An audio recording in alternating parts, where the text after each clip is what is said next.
Hello, and thank you for joining A Shark's Perspective. So, if you ran social media for a big casino resort in Vegas, then you would have all the assets you need to do amazing work in social, right?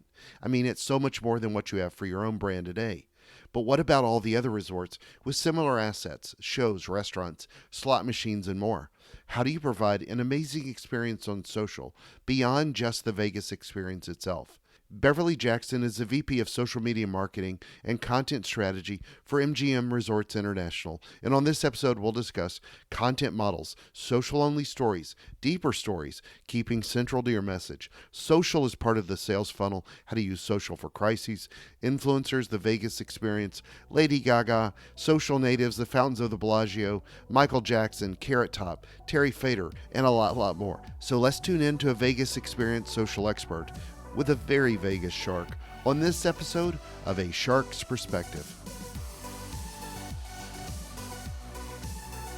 Beverly, thank you so much for joining us today on A Shark's Perspective. If you would, tell us a brief, in your social media minutes, talk about your background and career to date thus far.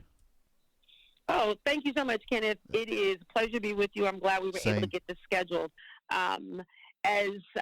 My name is Beverly Jackson. I'm currently the Vice President of Social Strategy for MGM Resorts, which is the entertainment and hospitality destination primarily known for its iconic resorts on the Las Vegas Strip, but in several other states, including the Maryland, D.C. area, New York at Empire City, a beautiful location in Borgata in Atlantic City, and a beautiful new destination in Springfield or Western Massachusetts. So I have been with the company for about 5 years. My responsibilities include building and leading a team of social media practitioners, data analysts and business insight folks, as well as a team of creatives. So it is really quite an interesting opportunity inside of a big brand environment to run a social media enterprise tech stack, to run a community management, social customer care, real-time engagement, events activation, as well as a small content studio. So it's quite dynamic. We basically do a lot with a very, very little. We're fortunate enough to be well-resourced, but we do a lot. And before coming to MGM, I was running social globally for Yahoo and helped make the transition from being a desktop content experience to a mobile experience prior to the Verizon sell. And then before that, I was at the Grammys, started off and built from scratch their award-winning social media program around the Grammy Awards and several of the other iconic Grammy events. So that's been pretty cool. And I've been around the space for probably 20 years or so in agencies, small startups, very entrepreneurial environments, as well as these sort of big companies. And I owned my own agency for a while. So very fully integrated 360-degree approach to content, digital marketing, and all things brand. So how long have you been doing social? I mean, since about the day one, right? Yeah, I've been in social pretty early on, was pretty early adopter. I would go back and say I was probably doing some form of social as early as 2001. Because when you think about some of the work that we did at Tribune Interactive around the sort of iVillage and Black Voices and some of the other sort of small digital startups, that was in fact social in a very different way. It was before the dot-com bubble, and we just didn't think about it that way. We didn't know to call it social, but it was the early phases of getting people connected to each other and allowing people from lots of different places and backgrounds to find commonality and to share stories. We just weren't really clear about what it was just yet. We didn't have a cool name to call it. We just called it the internet, I think. Well, and I got you a gift for Christmas. I heard you on another show talking about your AOL subscription your husband got for you once. So I love that story. But, I've seen your keynote now like 17 times. I think 16 times I've had the chance to pester you about being on this podcast. So first of all, thank you. But to you, what is the Vegas experience today? I mean, I know casino games haven't been the thing in 10 plus years, and you think about all the content that you're talking about on social. What's the Vegas experience to you? Well, so I think Vegas has evolved. I lived in Southern California for close to 15 years. And Vegas was always very much a part of my entertainment and social network, and involved lots of road trips to Vegas. The Latin Grammys is held here in Las Vegas, and so even for business and CES and any number of other industry kinds of events that take place here in Vegas. So Vegas has always been on my radar for, I would say, the last 20 years without question.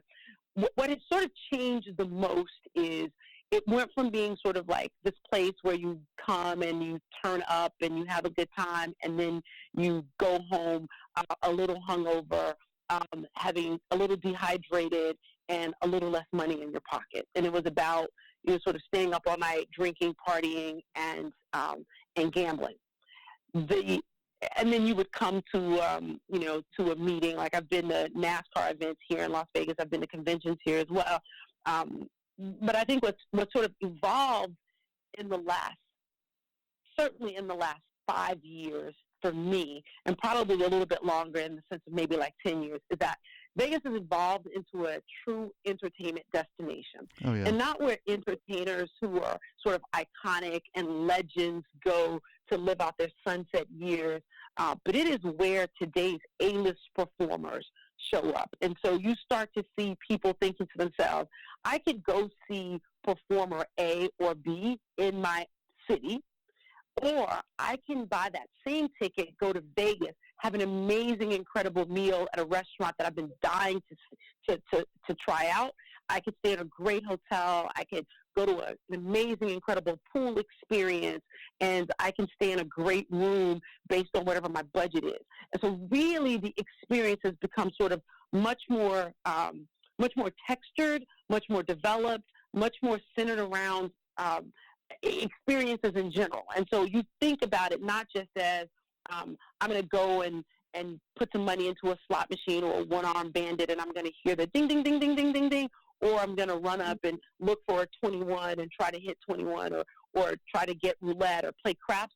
It has become, that's certainly still a part of the Vegas experience, but entertainment has become, I think, so central to it. And whether it's the Vegas Golden Knights and the onset of like hockey fever in the desert, or whether it's the Las Vegas Aces and women's professional basketball, and now with the Raiders pending arrival here in the city, this has become such an entertainment town in a new and fresh way that I'm really excited about it. It gives somebody like me amazing stories to tell every day. Yeah, you're just going to need a couple of more freeways to handle all the Raiders traffic on weekends, though. It's going to be a mess. So what's your favorite? We got lots of side streets. Well, that's true. So what's your favorite show to attend? What kind of shows do you like to attend? So I love all the Cirque shows. I'm a big fan of the Cirque shows. My favorites are probably at Bellagio. Absolutely. And then probably Love, which is the Beatles theme show. You can't get enough of the Michael Jackson or MJ1 show at Mandalay Bay. I think the thing that I love about the MJ1 show is it really truly is the soundtrack to your life. Right. And you just find yourself wanting to get up and dance and move your head, and anything that does that, I'm in love with. So Cirque is definitely a destination. I'm really, really into right now Lady Gaga. The Gaga Enigma residency at Park MGM is amazing. And so the pop show is one thing, because I worked at the Grammys and I worked with Gaga's team there, because she headlined so many Grammy shows that are memorable and so many amazing, incredible performances that I can think of. And then I worked with her team again when I was at Yahoo on a project called Yahoo Live, which was where we streamed a live concert every day on the platform. But this jazz and piano show that she does, I'm going to see it on New Year's Eve, and I've seen it once, and it is absolutely incredible. The range, the sophistication, the elegance of having a 32-piece orchestra in full tuxedo, and her with that amazing voice is just unmatched, unparalleled. I think my other favorite show is Boyz II Men and Bruno Mars. They're so high energy. They have those songs that you love. You just want to get up and dance, and then you want to go afterwards to some place and keep dancing and keep the party going. And those are my favorites right now. Great. Well, so let's jump into social. One of the things that I really enjoy when hearing your keynotes is when you speak about not having all the assets you have at MGM Properties and still being able to create amazing social. And look, if you have an accounting firm in Boise, Idaho, then yeah, it might be difficult to compete with J-Lo and Gaga and Cirque du Soleil. But if you're, one of the MGM Resort properties trying to compete against all the other new properties that sprout up, and then also all of your properties against each other, how do you tackle that with social, and then also help people understand what they need to do to take a little and create a lot with their social? No, I think that's such an amazing and great question, and you really have heard my FOMO is a KPI presentation several times. I'm going to have to change it, Kenneth. I got to come up with a new presentation now. But that's such a smart question. I think that oftentimes people will hear me talk about the kinds of things that we do and the kind of work that we create and think, oh my God, I've got to have a lot of money, or I've got to have like a big agency, or I've got to have access to celebrities. The general rule of thumb is that for 90% of the influencers that we host, we don't pay. Rarely, entertainers have gotten so savvy about their own personal brands and access to their social equity that rarely do they give that out without additional income for Absolutely. it. And so we don't expect Lady Gaga to just tweet for us or Instagram stories about us or post to her feed about our properties. That's not the expectation. So we take this really interesting approach to understanding our customers, so putting our competitors and ourselves in sort of the right market segmentations or customer segmentations, or customer segments. We understand the personality of each of our brands. And then once we do that, we figure out what the unique stories are for our brands. And so all of our brands have an interesting architectural appeal to them. You know the iconic fountains of Bellagio, but they're fountains over at the Wynn. Exactly. You know the great light that comes off of Luxor, that pyramid, and you can see it from the space station. But there's an amazing giant Ferris wheel across the street at one of the other hotels that's owned by one of our competitors. And there's a shiny copper building going up down on the south end of the strip, on the north end of the strip, that is going to make a massive impact in the market. And so what we try to do is to say, who's our customer for each one of our brands? Who automatically and just authentically has a connection to that brand based on what it is and what it offers? And then we tell unique individual stories from those individual brand, individual venue perspectives. And so whether it is something that's exciting about the fountain, being the fountains of the star of the show, we put the fountains center in all of those stories as it relates to Bellagio. The Bellagio has this amazing seasonal array that takes place 5 times a year in the conservatory. We put the conservatory front and center in that story. But then Luxor doesn't have a conservatory. Luxor is not changing out the conservatory. They don't have any fountains, and neither does Excalibur. Excalibur is this brightly colored castle, and inside of that is a show called Tournament of Kings, where you can root for your favorite knight on an actual horse. And we find individual stories that are individually connected to those customers, and we allow that to take front and center. And what we've really had to work on is we started off by working on trying to tell social-only stories. So probably the most significant thing that we've done over the last 2 years is we have stories that are unique to social. We tell social-first, social-only stories. What most brands will do is, A, not understand who their customers are, Agreed. not understand what's unique about them and why people love them. Lean into that. Like, find out why somebody loves you and lean into that. Like, that's your strength. Lean into that. And then I would say the third part of what folks don't do is they assume, they get paralyzed by the idea that they need something else. We started off making cinemagraphs with a free app called Flixel. Yeah. And I went to San Francisco for an event met the owners and the creators of Flixel. We bought the enterprise level of it, and we went all in on Cinemagraphs because we recognized that the Instagram timeline, the Instagram feed, was really starting to be dominated by video. And we didn't have all the resources to make full-on videos. So what we did is we used Cinemagraphs to sort of break up the feed, and then sort of create these thumb-stopping moments. That was the third thing we did. And then we leaned into this idea of we can make short videos. Instead of making videos on a big camera and going into a big edit bay, why don't we make a video on a phone? Because that's how people see them. So let's figure out if we can shoot and edit a video on a phone in a way that people would see them natively. And I think I should start telling this story at some of the keynotes as we talk about content. One of the things that we did early on was we sent out some folks to create some content for Snapchat. And they didn't realize that Snapchat was vertical. So they shot in landscape. in landscape. They shot in landscape. And then we shot with talent. So we had a really interesting opportunity to get one of our local shows. I think it was Carrot Top and Terry Fader. We got them to agree to appear in a video for us for Snapchat. And this was very early on. That's an interesting combination, by the way. Team. Carrot Top and Terry Fader. It's Vegas. It's Vegas. Yeah.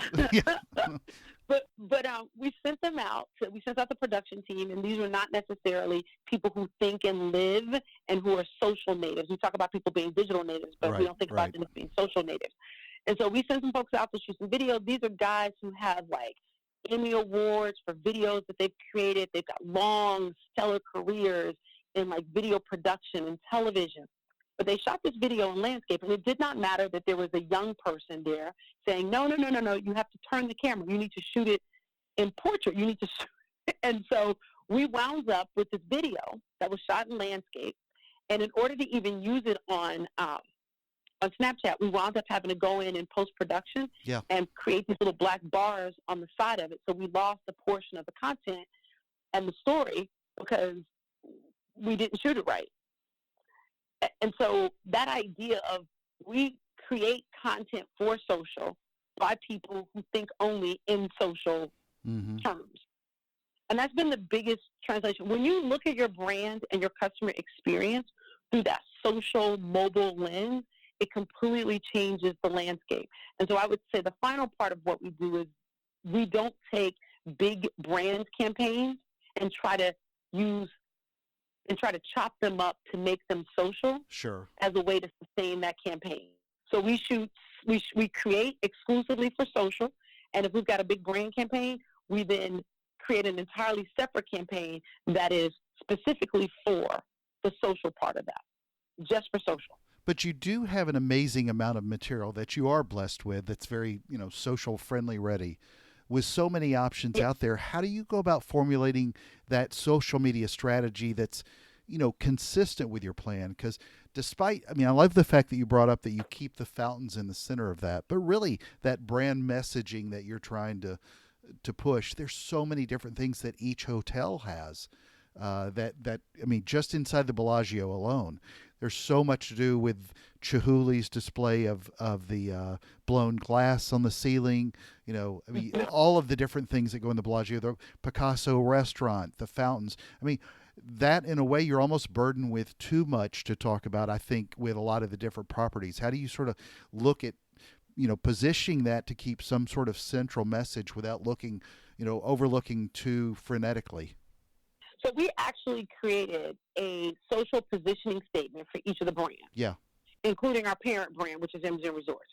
And then we created a persona of what that brand would look like, or who we saw that brand as. And so, you've heard me say that, for MGM Resorts, which is our parent brand, we see that as the culture of entertainment. And then our social positioning statement is it's an all-encompassing experience from an insider's point of view, always ready to wow and entertain the human race. That's the lens that we look at content that we create for the master brand. And we do that for Bellagio, Aria, Vdara, Circus, Excalibur, New York, Park MGM. We do that for every one of the brands. And then for MGM Resorts, we think of MGM Resorts and the culture of entertainment as Will Smith. That's a persona Sure. for that brand. And so goes against the grain to be on trend, share quality, topical content. He's funny, creative, and the friend always trying to drag you out of town, maybe even to Vegas. And that's how we think about that. So that's the lens that we look at. We subject all the content to that. And then we figure out what our voice is as a brand and what our voice is not. So that brand's voice is positive, inspirational, confident, exciting, inviting, smart, credible. And then we say, what is it not? It's not overbearing. It's not conceited. It's not overpromising. It's not sarcastic. So we could never be Wendy's on this brand because we're not sarcastic. Exactly. We don't try too hard. We're not flirtatious. So we could never be Netflix. And we're not irresponsible because this is the parent brand. And then we do that for each one of our brands. And that boils down from, that is distilled from our overall brand hierarchy work. And so the social team took this work, the big brand work. We took that and we made it social. So that's the first thing we did. So we said, we're not the brand team, we're the social team. So we need to think about it social. Will Smith has a very strong social presence. And so we just aligned ourselves to that from a creative lens. And then the second part of what we did is we created what we call a hierarchical content relevancy model. And you're like, what? What? What does that mean? And it simply means that for our content strategists, they have to align hierarchically as a checklist to ensure that all content has purpose. It should meet all of the criteria or it doesn't get posted. And every piece of content that we post goes through this model. And so let me give you an example of what I'm talking about. Brand culture and purpose. So I just talked to you about, like, what is the culture? So MGM Resorts is the culture of entertainment. Bellagio has one. Aria has one. So brand culture and purpose. The question that we have to ask ourselves is, does this content change hearts and minds? That's at the top of the funnel. That's how we get people to the party. The second thing we say is I don't want to suggest that that we don't do campaign level work or that we don't do paid work. Right. Because the next one is it a part of a campaign? And does it align to the campaign's goals? So if there is a big brand campaign and it's centered for a particular brand, does it align with that campaign goal? Like, you can't take it and one goes left and one goes right. Okay? The next one is it timely? And so we asked ourselves, is it culturally relevant and is it posted at the right time? And so you think about the questions that Netflix just asked, the great question that was that big viral moment, or you think about the cat lady meme. Those things have sort of come and gone. Mm-hmm. And so if we got a really cute one that someone sort of created about Mandalay Bay the other day, but that theme is sort of gone. That meme is sort of past. And so we don't want to put the brands in a place where it looks like it's sort of thirsty or it's not relevant or we're trying too hard. And so we're going to let that pass because it doesn't meet the timely threshold. And then the final one for us is theme. Does the content's look and feel align aesthetically? The content for Bellagio looks very different than the content for Aria. Both are ultra luxury brands. The content for New York looks very different than the content for Excalibur. But most of those are sort of, entry-level or mid-tier brands. And MGM Grand looks very different than Mandalay Bay. I mean, it helps that one building is green and the other building is gold, right? But they look very different. Sure. They look different. And so that's literally how we approach it. That's our approach to it. It is, I could tell you that it is rigorous thinking around social content and creative and social messaging. So Vegas is not known for being a place where they just want everybody to come and not spend some money. But talk about, your place with social and how that's part of the funnel now for really driving a lot of visitors and a lot of leads. I mean, social to me for Vegas in particular with all the properties is so important to driving in traffic. And I don't think that that gets discussed enough, because so often we think of all the fun and fluffy stuff that goes on with Lady Gaga. But I mean, I'm sure that you're judged as well with how do we put more people in our properties, wherever it is. Without question. Yeah. I think one of the bigger challenges for us is we have a paid media team here, a paid social media team of about 5 people, and we have a director, and his job as an integrated marketing and media professional is to go out to our platform partners and create partnerships and cut the best deals and get the best media opportunities, and then he brings those back to us. And then we figure out how to put the right content with it, how to put the right message with it, and then we all sort of work on what those KPIs and those deliverables are. We have extremely aggressive goals. And, what's really sort of interesting about our business model is that, roughly 70% of our revenue here in Las Vegas is non-gaming because of the way the model has changed so much and the way that we've started to focus more on these entertainment experiences. And Vegas is a foodie destination. People come here from all over the world to eat at some of the best restaurants with some of the most amazing, acclaimed chefs in the world. And so whether it's Michael Mina or Joe Robuchon or any of the other, Sean McLean, any of those other amazing chefs that we have, it becomes a part of what is that experience like. And so it's not just, so most of our hotels operate in the high 90 occupancy rate. So we don't have problems getting people into our hotels. We have the best properties on the Strip. We have the best restaurants. We have 400 of them with the best nightclubs. The opportunity for social is to optimize getting the right person in the room, at the table, in the club, in the seat. So it's the right customer. It's not just a customer. It's the right customer. Yeah. Because that customer will reward you with greater share of wallet, greater loyalty, and that's where you really start to get that repeat business in the funnel. That's great. So I live in an ad optimization world a lot where, we A/B test everything for a living. You pivot, call something a winner in a week, and then move on. But outside of, say, ads on social, social media has no real rules on what works today may not work tomorrow. I don't know of anybody that's got the secret formula completely pegged out on what works perfectly, but how do you look at what to try, what succeeds, what fails, and so on? We retire content all the time that has content or that has creative fatigue. We do A/B tests. We are constantly evolving the content because what we realize is that sometimes, so here's the easiest thing to do. We have the most iconic buildings. If I put up a picture of the Bellagio Fountains, people know immediately where it is and what it is. But that's not a deep enough story. Customers demand more of us. And that content ultimately will get fatigued.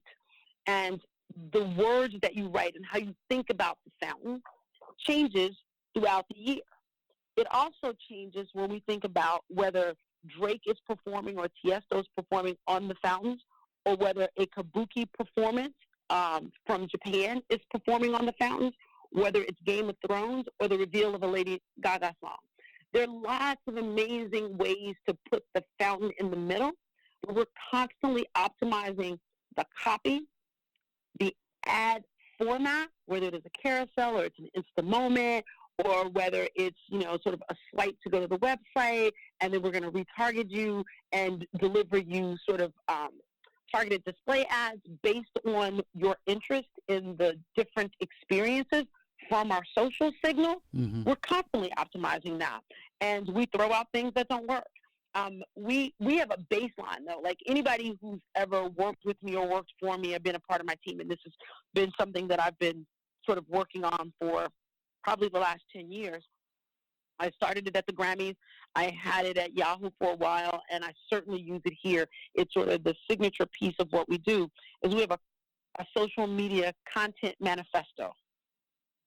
And I won't bore you by telling you all the things that are on it, but there are little things like national insert whatever isn't a content strategy. So saying National Flag Day or National Cupcake Day doesn't drive my business. And just because everyone's doing it, I know that that is not what my customers expect from me. Mm-hmm.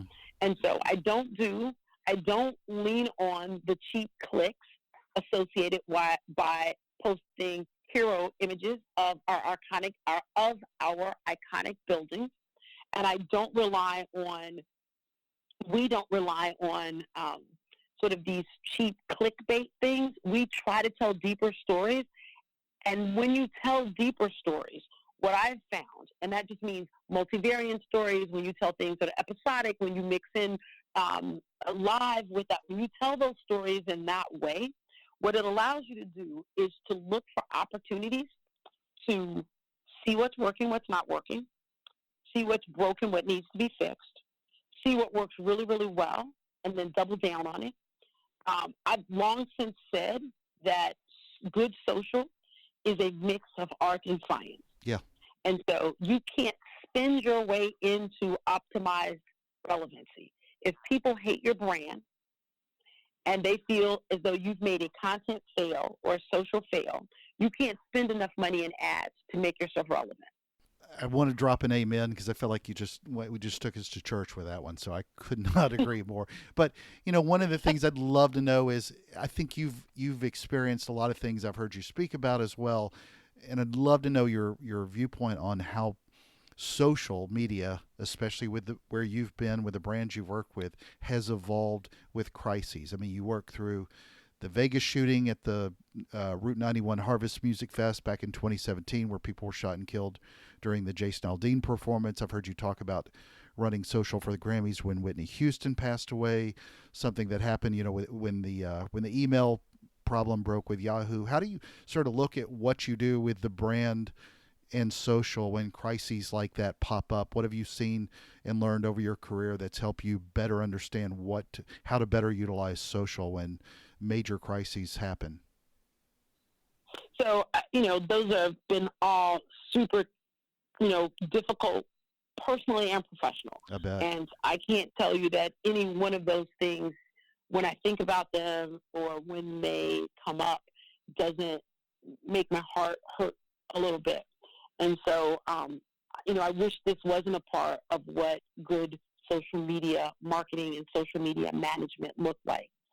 This is why I think it's really, really important that you don't hand the keys of the Ferrari to people who don't know how to drive a stick, because conversations are evolving continuously. Oh, such great and point. whether it is something as benign as people misunderstood the context of your commercial and they take to social to talk about it, or whether there is actually a tragedy that involves human loss. The reality is that you can't pre-program social. You can put up a billboard and let it run.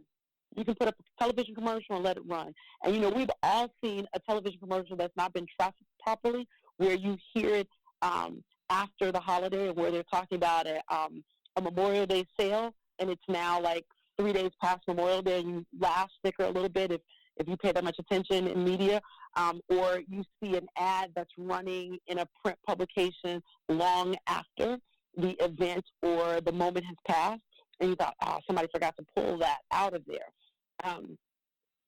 Social doesn't get that benefit. Mm-hmm. And so social marketing and social media practitioners and brands where your value can be impacted by consumers who are engaging actively in a conversation about your brand cannot afford to turn it on and walk away. Your customers expect more, you owe them more, and they deserve more. And so, quite frankly, what I have found to be the most useful piece of information about managing during crisis is something that is oftentimes overlooked because we're looking for the next viral moment. And that is the idea of social listening. And whether you automate that and you use machine learning and AI to help perfect it and to keep humans engaged in it, are incredibly important pieces of this. And if that idea of having the social relevancy model Mm-hmm. allows us to not be tone deaf to things that we put in the marketplace. but we are always on. And we use tools that allow us to be always on. We're really super fortunate in the sense that we have a culture that is very much part of the social media team here at MGM that says we're all constantly connected to our brands and that we don't get a chance to disconnect from them. And we have the burden of being in a city that is, we have roughly 2 million people that live in the Vegas Valley. There's 45 million people that come to the city every year. Wow.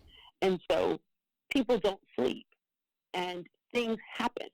And when you bring 45 million people from all over the world into one very small, 10-mile area, things are going to happen, good, bad, and indifferent. And if you're going to be the largest employer and the most prolific brand in that space, providing incredible world-class guest experiences, you are absolutely expected to be listening to your customers. And so that social listening piece to us has been paramount. I remember listening to things that were happening, and we were making calls in real time at the Grammys when Whitney Houston passed, because it was also in the middle of a Grammy event, which was the Clive Davis party, Mm-hmm. which precedes the Grammys on Saturday night. And so, even back then when we didn't have the tools, we did it with just sweat equity and labor. And, this is so weird because I basically date myself when I talk about this. I have a really good friend and former colleague. Her name is Jamie Sarachit Chong, and she's at PR Gal on Twitter and Instagram. She's amazing. She's at PR Gal.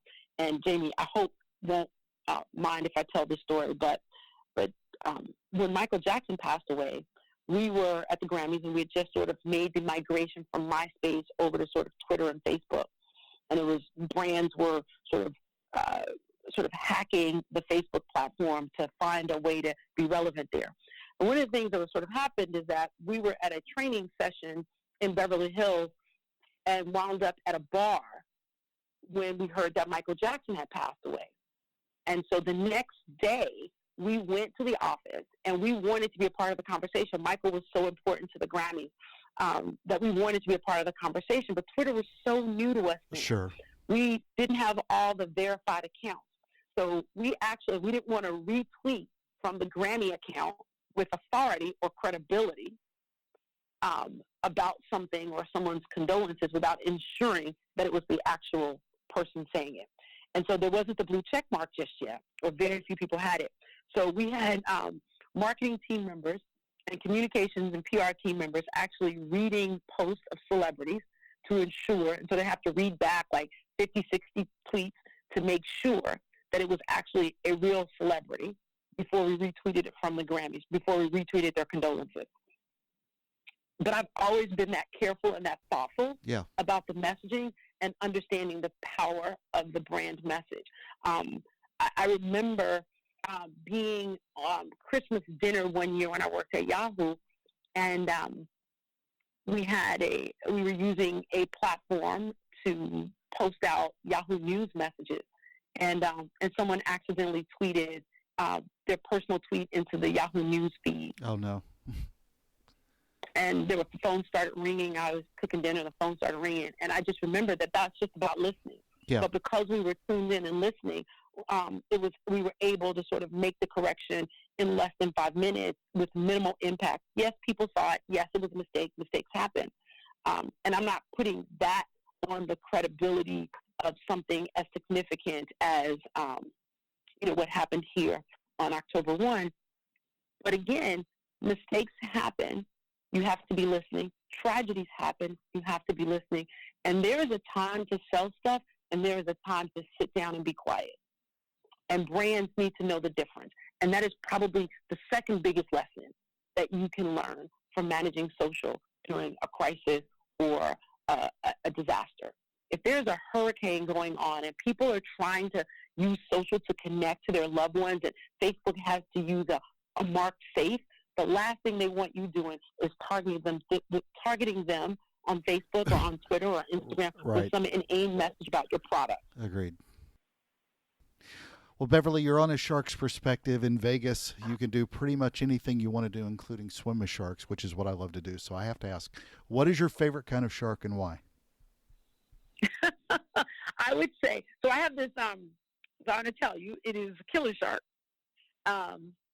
And I will tell you the reason why. The great white is probably my other one. That's probably the better one. But the reason why. So we have this rule, and people say, what are the expectations? And people will come new to the team, and they will say, Beverly, what are the expectations? I want to make sure I'm meeting your expectations.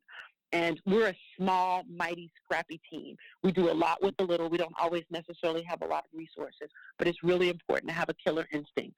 It is really important to make sure that you move with purpose and intent in everything that you do, including the messaging and responsibility for these massive brands that have the ability to impact people's lives in small and insignificant ways. And so the great white, whether it's on the Barrier Reef or other places in the oceans of the world, they move with intent and purpose. They stay focused. Agreed. Well, they are more gentle than most people know or understand, but they're still badass. So that's why I love them. But we're gentle, but we are badass. Absolutely. Well, Beverly, it's a special time of the show. Are you ready for the 5 most interesting, important questions you're going to be asked today? I think I'm ready. But wait. Sit up straight. Okay, I'm ready. All right, number 1, Mandalay Bay or the Bellagio?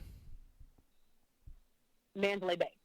Mandalay Bay, because the top of the Bellagio is just unparalleled. It's amazing. But at the top of Mandalay Bay, there are 2 things that you must experience. One of them is there's a restaurant at the top of the Delano Tower called Rivea. It is an amazing coastal Italian restaurant that offers spectacular views. And then at the top of the Mandalay Bay Tower, there is the Foundation Room, which offers the most iconic selfie, Instagrammable moment, do it for the gram pictures that you could ever hope for. Amazing. I was going to simply Mandalay say Bay. It was because of the aquarium at the Mandalay Bay, but now I'm very intrigued. The shark reef is there too. I'm sure you can go there and be amongst your people. Exactly. Number 2, blackjack or baccarat?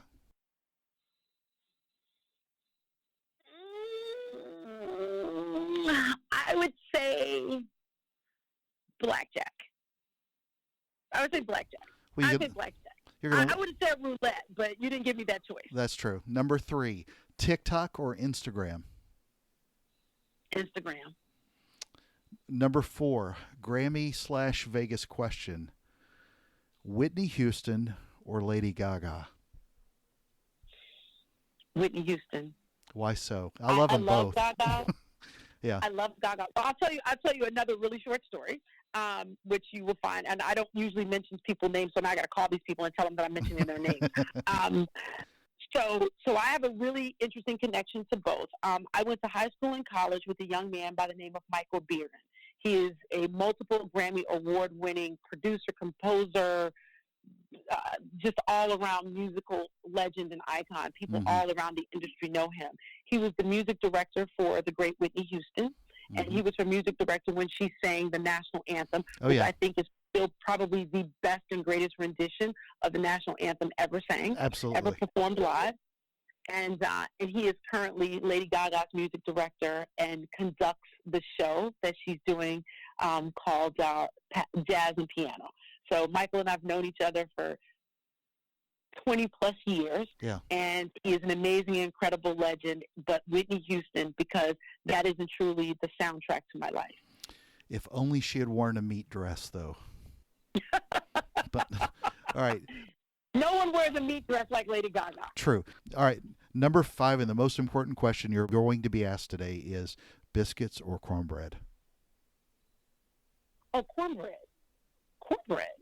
Cornbread every day, all day, and twice on Sunday with molasses, with butter, in dressing, with greens, with beans. Always cornbread. There you go. So Beverly, Mississippi root. There you go. So Beverly, where can people find out more about you, follow your thought leadership on social media, see you speak, and more? So I'm always at a digital summit near you. So if you find that I'm going to be there, please come by. Yeah. And if you're ever in Vegas, stop by or let us know. But I'm also at BevJack on Twitter, and I'm Beverly W. Jackson on LinkedIn. Love to hear from you. Always sharing and posting good vibes and good thoughts. So, Beverly, it's been an honor. Thank you so much for being with us today on A Shark's Perspective. thank you so much. And as all sharks do, stay focused.